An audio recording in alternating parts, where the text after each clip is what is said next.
घोटाले में लगातार लोग पकड़े जा रहे हैं। जो लोग पकड़ाए हैं वो भी आगे की कोई ना कोई बात बताएंगे, उस आधार पे पुलिस अपनी जांच कर ही रही है। लेकिन पहले दिन जब अखबार में ये खबर छपी थी, उसी दिन मैंने मध्य प्रदेश सरकार को चिट्ठी लिख के कहा था कि उच्च स्तरीय कमेटी बन के इसकी जांच हो, क्योंकि ये अपने तरह का, ये अलग प्रकार का पुराने समय का घोटाला है, जिसको एक बार में पूरा साफ करने की ज़रूरत है कि भविष्य में फिर इसकी पुनरावृत्ति ना हो जाए। क्योंकि जो फाइलें बनी हैं वो तो चलती रहेंगी। फर्जी फाइल बनी, ऑडिट में गई, ऑडिट से अकाउंट में चली गई, पेमेंट भी हो गया कुछ फाइलों का, कुछ फाइलें पकड़ में आ गई, जांच हो गई।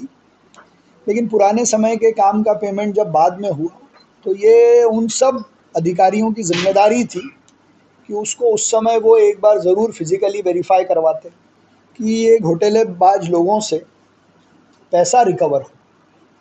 जनता की गाड़ी कमाई का जो पैसा है, मेहनत से भरे हुए टैक्स का जो पैसा है जिसका दुरुपयोग हुआ है, वो वापस कैसे आए, उसके एक रास्ता तो मध्य प्रदेश में कानून है कि वो दोषी पाए जाते हैं तो उनकी संपत्ति बेचकर, उसको कुर्क करके और बाकी कई तरीक़ों से वो होता है। लेकिन मुझे लगता है ये लंबी प्रक्रिया है।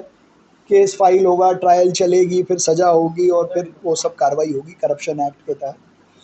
लेकिन उसके पहले भी यदि ये सब चीज़ें प्रथम दृष्टया आती हैं कि ये गलत तरीके से इनके खाते में ये पैसा गया है, तो उसको रिकवर करने के और क्या माध्यम हो सकते हैं, उस पर भी हम काम कर रहे हैं। क्योंकि पैसा अगर रिकवर कर पाए जनता का, तो असली काम होगा। जो एफआईआर हुई है और जो बातें हमको समझ में आई है वो ये आई है कि फर्जी फाइल बन के ऑडिट में गई, ऑडिट से पास होके अकाउंट में चली गई और अकाउंट से पेमेंट हो गया। वो फर्जी फाइलें तो किसी ने अपने घर पे बनाई हैं, ये प्रथम दृष्टया केस है।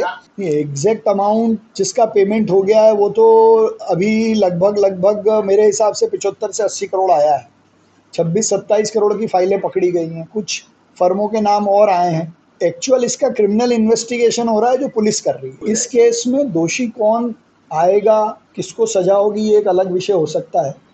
लेकिन इस केस में तथ्य हैं, दम है और कोई ना कोई आरोपी है, उसके खिलाफ ज़रूर सजा होगी। क्योंकि ऐसा है कि जो टेंडर नंबर नहीं है, जो वर्क ऑर्डर नहीं है, जो एग्रीमेंट नहीं है, उस काम के लिए पेमेंट हो गया, निकल भी गया और ट्रांसफ़र भी हो गया। वो चिट्ठी भी लिख के प्रोसिक्यूशन से भी और पुलिस से भी कह रहा हूँ कि इसको फास्ट ट्रैक पर चलाकर बाकी दोषियों को सज़ा जल्दी दिलानी है। डिजिटलाइजेशन से ट्रांसपेरेंसी आती है, अकाउंटेबिलिटी आती है, क्या काम हो रहा है, कब हो रहा है, कैसे हो रहा है, दिखता है।